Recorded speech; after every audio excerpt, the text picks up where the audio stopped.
অবস্থান বিক্ষোভেও মিলল না সমাধান সূত্র। সমহারে মাসিক বেতনের দাবিতে বুধবার উত্তরবঙ্গ রাষ্ট্রীয় পরিবহন নিগমের কোচবিহার ডিভিশন ম্যানেজারকে ডেপুটেশন ও বিক্ষোভ কর্মসূচিতে সামিল হল উত্তরবঙ্গ রাষ্ট্রীয় পরিবহন শ্রমিক কর্মচারী ঐক্যমঞ্চ।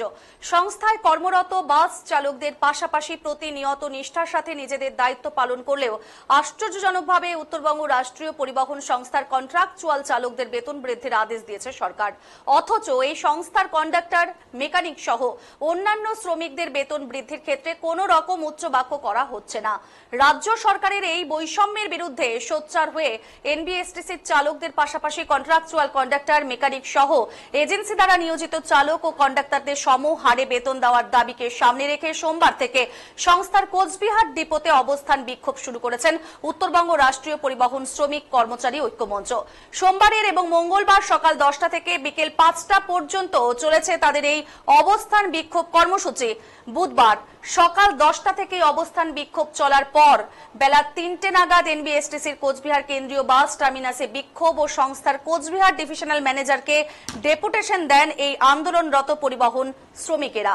এই ঐক্যমঞ্চের অন্যতম যুগ্ম আহ্বায়ক মাধব চন্দ্র দে জানিয়েছেন, দাবি পূরণের লক্ষ্যে সংস্থার কোচবিহার ডিভিশনাল ম্যানেজারকে ডেপুটেশন সহ বিক্ষোভ কর্মসূচিতে সামিল হলেও এ ব্যাপারে কোনো যথাযথ পদক্ষেপ গ্রহণের আশ্বাস দিতে ব্যর্থ এই আধিকারিক।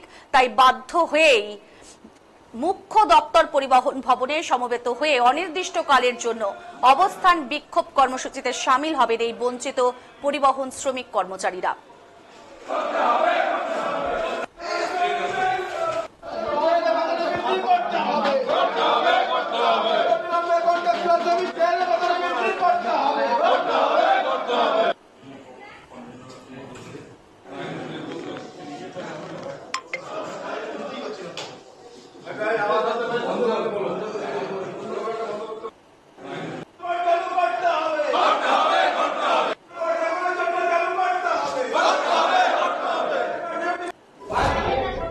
আজকে আমাদের তৃতীয় দিনে আমাদের এই অবস্থান বিক্ষোভ।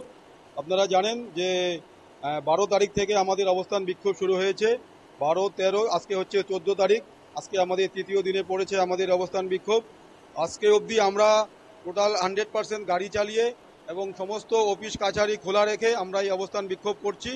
আমরা এই 2 দিন আমরা ডিআই সাহেবের নিকট আমরা সেখানে অবস্থান বিক্ষোভ করেছিলাম। আজকে আমাদের ডিএম সাহেবের নিকট আমরা এখানে এসেছি আমাদের যে বেতন বৃদ্ধির যে দাবি, সেই দাবি নিয়ে ওনাকে আমরা একটা স্মারকলিপি প্রদান করছি। আমরা আগামীকাল থেকে আমাদের পরিবহন ভবন, সেখানে আমাদের ম্যানেজিং ডাইরেক্টর সাহেবের নিকট আমরা সেখানে অবস্থান বিক্ষোভ করব। যতদিন অবধি আমাদের বেতনের কোনো সুরাহা না হয়, যতদিন অবধি আমাদের বেতনের কোনো খবর না আসে, ততদিন আমরা সেই আন্দোলন চালিয়ে যাব। আমার নাম মাধব দে, আমি হচ্ছি এই যৌথ মঞ্চের যুগ্ম কনভেনার এবং আমার সাথে আছে রণেন্দ্রনাথ রায় আছেন এবং তমগ্ন রায় আছেন। আমরা 3জন যুগ্ম কনভেনার।